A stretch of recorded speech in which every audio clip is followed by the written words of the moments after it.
Welcome back to the Copywriters Podcast with your host, the world's greatest copywriting coach, David Garfinkel. David, how are you doing today? Nathan, I'm good. I'm excited. How are you? I'm excited for two reasons. If the video viewers can already see, number one, you got a new Mac and the camera on it is amazing and the audio sounds improved as well. And we have a very special guest. So two reasons for me to rejoice about this week's episode. Yeah, well, I want to say something about the Mac before we get to the main event. Last show, my video literally ground to a halt like a car whose engine died. So I did this out of necessity. I like to buy new toys, but this was a necessary purchase. And Nice. yeah, we got Kevin. Kevin's back. Let's welcome. Thank you. Yeah, let's welcome him back for the third time in the Copywriters Podcast. It's Kevin Rogers. And what's up? No matter what we do, we can't seem to scare him away. I don't know why you keep having me back. We are definitely going to violate some kind of FCC something. Have already done that many times. So we're grateful to have you back, Kevin. And he's been on before, as regular listeners and viewers know, to talk about humor. And we greatly appreciated that. But today we're going to talk about something different. Mm-hmm. I would call it, see if you agree, Kevin, 10 rapid fire steps to get a first draft of your sales page down on paper or screen. And besides being a successful and experienced stand-up comedian, Kevin's also an A-list copywriter and author of 60-Second Sales Hook, as well as a great teacher. And Kevin, can I call you a community organizer? Yes, sir. He's organized Copy Chief, which is a powerful online community for copywriters. But let's get to his 10-step process right after we get to this. Copy is powerful. You're responsible, especially today, you're responsible for how you use what you hear in this podcast. And most of the time, common sense is all you need. But if you make extreme claims, and or if you're writing copy for offers in highly regulated industries like health, finance, and business opportunity, you may want to get a legal review after you write and before you start using your copy. My larger clients do this all the time. So, Kev, again, welcome back. Thanks. And this is known to some people already as your 4x6 strategy. That's right. Talk about the genesis. Where did this come from? Yeah, I was particularly interested to run this by you. So what it is this was my survival tool, David. As you know, I was blessed to have John Carlton as a great friend, as you are, and for me, a real mentor. So when I would go to John and be stressed out, it was always over the same thing because I had so much trouble starting my first draft. And John, as he would say, you just, stock the desk a little, and you just pump it out, stream of consciousness. He goes, and in that way, hey, if you get hit by a bus or something, at least the client's got something, just get something down. And he had all this great reasoning. It made sense, but I couldn't do it. I just freaking couldn't do it. I don't know what it is. Like everybody has their own little trauma to deal with as a writer. Let me tell you something, because about what Carlton says he does, which I think for someone like you would never work. And I'm sort of halfway between you and him in that regard. What he'll do is he'll just barf out a bunch of stuff on paper, and then he starts editing it because he says writing's really hard, editing is so easy, and he tricks himself into it, and he gets in this flow state, and all of a sudden the thing starts to appear. I have a feeling you have like higher initial standards, or at least you used to when you were having this problem, that it really had to look good when it landed on the page to begin with. Not even that?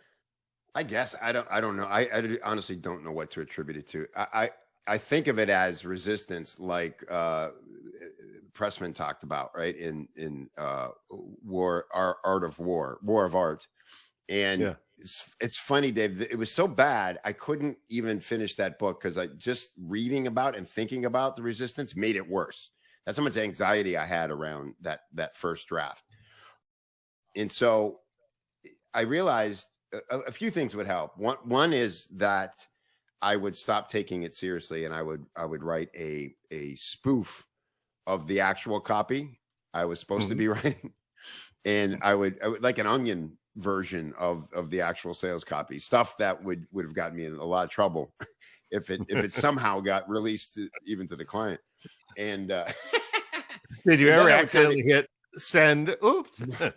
Yeah, that would be bad. That'd be bad. Dear dickhead, it just be what is this? We can't open with that,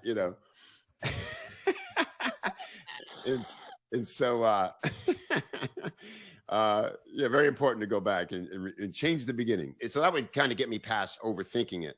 But then I came up with the thing where I was like, okay, I realized what my brain was doing. My brain just wanted to be linear. And very rarely is it a good idea to start top to bottom and write that way, right? You certainly, I always tell people, they go, should I start with the headline? I go, well, in John Carlton's simple writing system, headline is step 10. You know what I mean? It's like, and I've never had a headline that I started with that won out in the end. You're going to find something better in a bullet or somewhere in the body copy, right? And so, but my brain just wanted to do that. So what I did is I started just chunking out the parts of the pitch that I knew needed to be there. And I got them down to 10. And then what I would do, I really like 4x6 index card. I have them all over and I just go through at the end of the week and I go, okay, I did all that. So to a fault, I use these things to get my thoughts out. And so what I did was I would write at the top each part of the pitch, and then I would summarize what I knew about it on front and back, and that's all the space I gave me to just summarize. And just did two things for me. One, it helped me know if I knew everything I needed to know to start writing, because if I could summarize every part, my research was done and I was good, right? And then the other thing it did was it satisfied my brain to be able to move on and actually get in a flow state and even just attack one part at a time if I wanted. But I couldn't even go and say, just write the offer, write about the modules, just write the guarantee. I could do that to a point, but my brain was still like, nah, you're not there yet. And frankly, I think we should, whenever possible, write a linear draft like John does, where you're just like having that, because then it'll be a conversation and it'll be congruent. And this 4x6 process would allow my brain to then go do that. Oh, that's interesting. I have a similar reaction. I probably experience it differently. And that is, if I know there's going to be a roadblock at this point in the copy, I'm not even going to get started because, I mean, I'm trying to think of a polite way to say it's like having a blue pen or something. It's like you're just going to get frustrated. But anyway, that's interesting. What you're talking about also reminds me of Gene Schwartz's concept of assembling, where you're just creating chunks and then you put the chunks together. So that's interesting. Once you got this process under your fingers, did this work for you repeatedly? Yeah. It sort of saved me. It gave me a process that, again, I was able to narrow down the real resistance I was having to getting started and put it somewhere out of my brain onto these cards.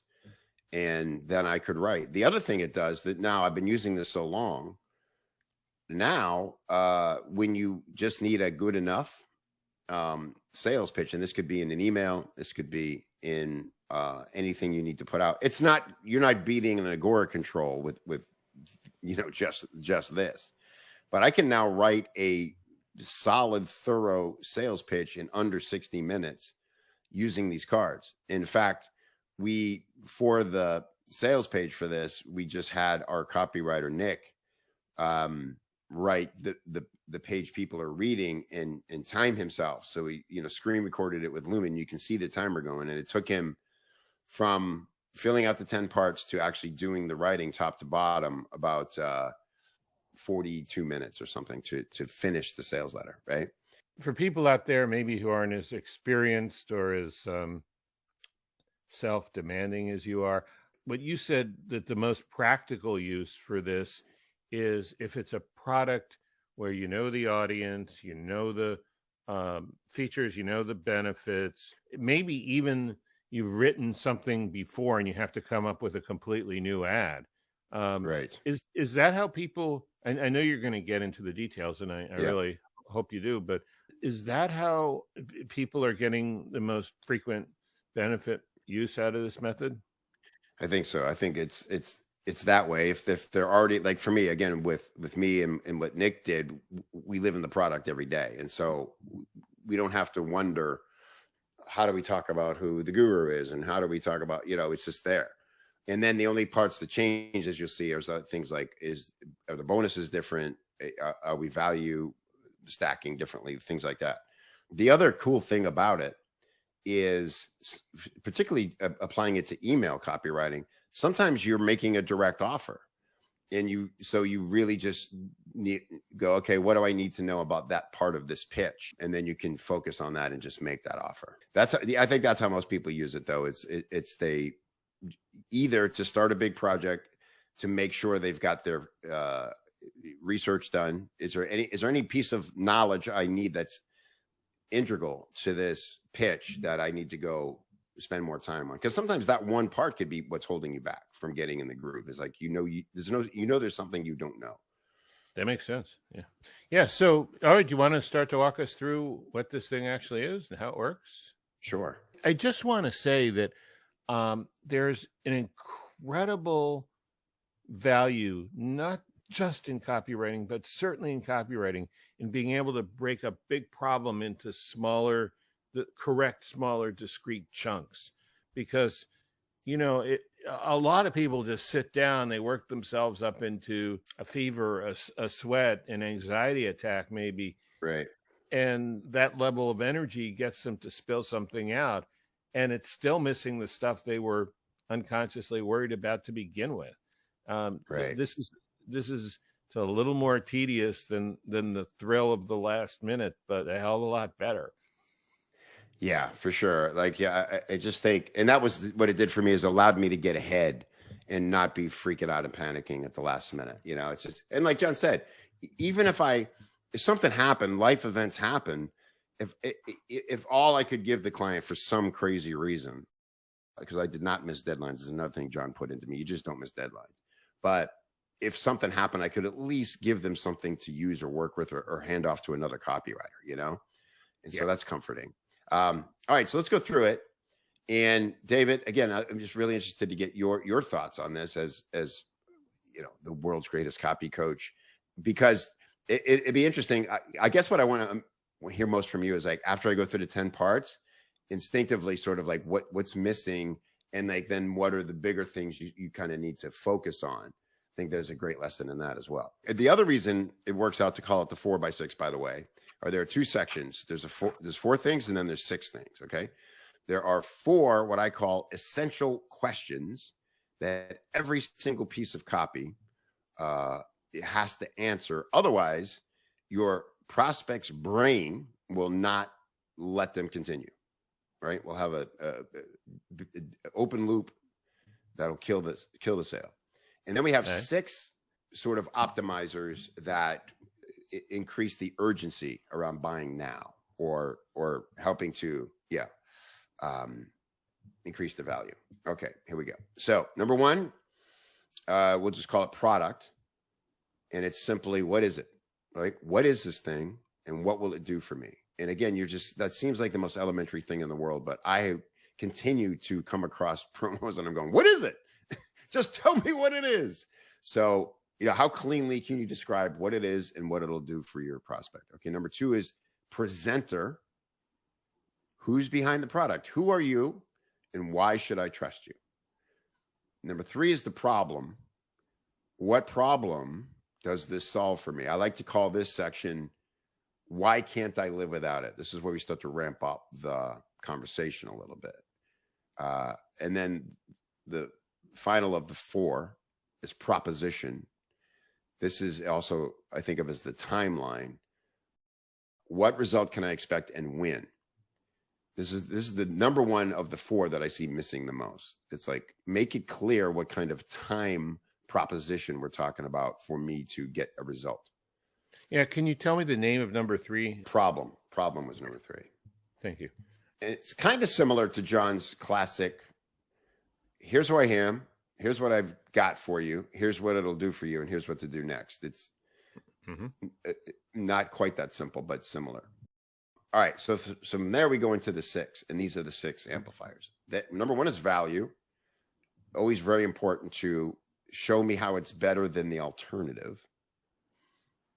Proof, of course. Prove to me it works. Safety. Reduce my risk of losing if I buy, so risk reversal. Bonus, excite me with relevant value boosters. Action, tell me exactly what to do now and make sure that I know when I click over to the order page, that's where I'm supposed to be. And then close, which has knocked me off the fence. The easiest one to use here is the Crossroads. Pretty applicable in any pitch. Yeah. It's brilliant. I mean, if you can put answers to those questions on 6 index cards, I'm telling you, you're going to be so much more relaxed. No, you won't be like phlegmatic relaxed. You'll be like, yeah, it gets roadblocks out of the way. Yeah. I think as far as your 4 essential questions, they pretty much cover it. I'm not sure you cover these things in those questions or not, but there are 3 things I think that are essential. If you're not selling a commodity, if you're selling some kind of solution, some software or some course, I think the three things are: who am I, the prospect? They want you to know, they want to know that you know who they are, what kind of person they are, what their life is like. And then these are 2 things that might be embedded in problem or proposition, but I didn't hear you say them explicitly. One is, will this actually work? Does this actually work? Which, kind of might fit in proof, but underneath there. But I think it's, well, there are 2 kinds of, there are 3 kinds of buyers. There are the impulse buyers. Yeah. There are devotional buyers. And if you've got your, a narcissistic guru relationship with someone, they'll, follow you wherever they go. You go. Yeah. But then they're your like sort of middle of the road, common sense, logical, prove it to me buyers. And I think, in the larger world, they're the majority of the people. So they're going to want to know, does this work, and will this work, and will this work for me? Can I make it work? And you might actually be covering that in your 6 optimizers or in your 4 essential questions. But I didn't hear them explicitly. Yeah. No, that's great. No, I love it. I just wanted to clarify on that. The way that I think about this specific issue is the 3 core objections, which are: can I trust the person selling this? Can I trust that it will actually work? And then can I trust that it'll work for me? Those are usually the 3 most common objections that I come across when person-to-person selling and try to think about when I'm writing a sales letter. Yeah, I love it. This is exactly where I was going, Nathan, so I appreciate that. Yeah, I think of it as the 3 belief shifts, right? Exactly what Nathan said. I think of them, and to me, that 3rd one is the biggest. Will it work for me? To me, I think of that as more the biggest objection to overcome, because that's where self-doubt comes in. Or, do I know I'm a course junkie, and is this one going to be, am I going to get killed if my wife sees this on the credit card, or my husband or my partner, or whatever. And I think that's the one that deserves the most care, is that future pacing and a lot of proof. So these are all really good and valid. And relate to the prospect's a good one. I think that comes in problem, where you say, here's why. because to say, here's why you can't live without it. The reason I like that phrasing is you is the key word. You, if I know my avatar and I'm talking to you, I want to hit on a problem that you go, oh, this guy gets it. He knows me. He's been through this. Not just because I say I've been through it or I gloss over the top of it. And keep in mind, this is just to get the first draft out, like you said, David. So the things that you'll need to do once you get into the actual writing are probably make another little right at the top of your page. The 3 beliefs, like Nathan pointed out. What was the first one you said? You said relate to the prospect. Does this actually work? Yeah, it's an identification thing. Like if I had no sense of humor and I was like really shocked when you were being funny, that would like indicate I don't know who you are. And something is wrong. You're on my podcast and I don't know that you're a professional comedian. Right. I mean, so it's obviously not that specific. I think the 4 essential questions, I think they're great for starters. And so my thought might be, further down the road, a second draft, the finished copy. You've got to build something into the process that will lead to those things. But I think this is great as a way to get started, and it's a very smart and effective way. It actually looks linear. Of course, it's not. It's like boom, boom, boom, boom, boom, right? All over the place. You could use it. We usually use it pretty linear. It was sort of created that way.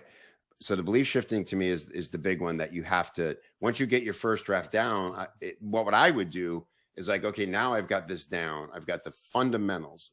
And now I can start, I'm free in the body copy to explore how do I want to have that conversation about the beliefs, right? My brain is free to focus on that, knowing the other parts or because another thing that would happen to me is I would get the ADD would kick in and I'd be like, I get an idea about the offer or about, and then I would get distracted. Yeah. I mean, I can imagine anxiety rolling off people's back once they've finished the 10th card. Yeah. And it's like a hall pass for your ADD, right? Once you got this exactly. down, you can go anywhere you want because you can always come back home to this. It's a good way to put it. Yeah. Yeah. And because the other things are like, again, I talked about the headline is like my brain just wanting to noodle around with a headline that I knew I wouldn't use. I knew I wasn't ready to write the headline. This would get me ready for that.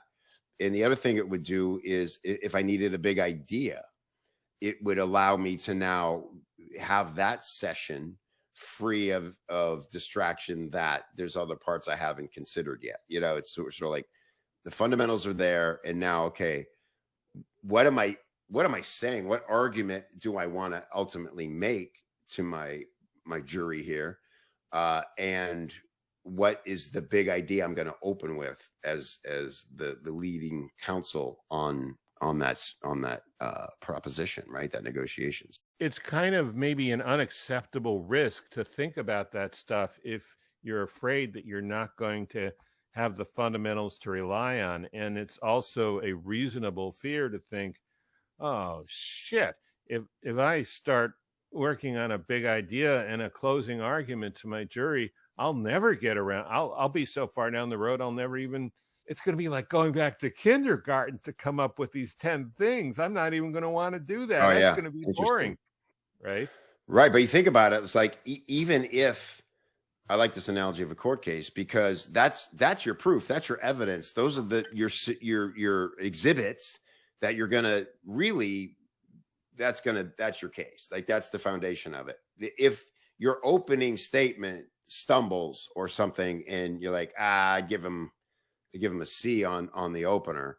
Well, if your case is solid enough, if your 10 are all there and really convincing, you're probably still going to win the case if you should. Yeah. Okay. So I don't know if this is a pushback or an interesting objection.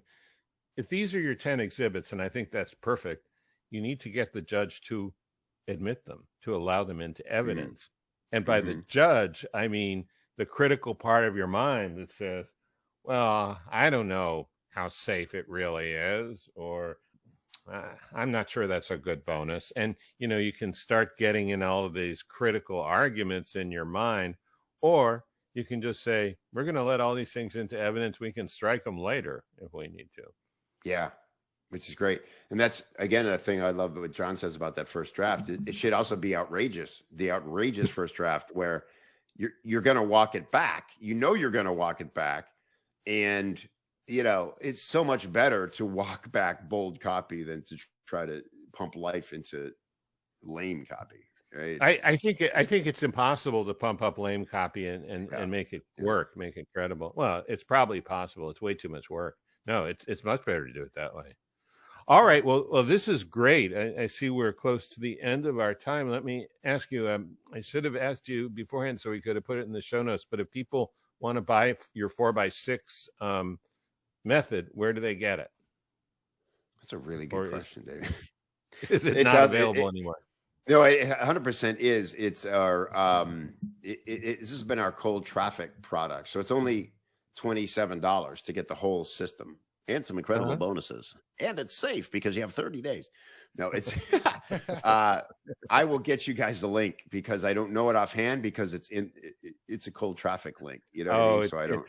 It's inside the funnel. If you search Kevin Rogers Copywriter on Facebook, we will find you and we will show you this ad more than you want.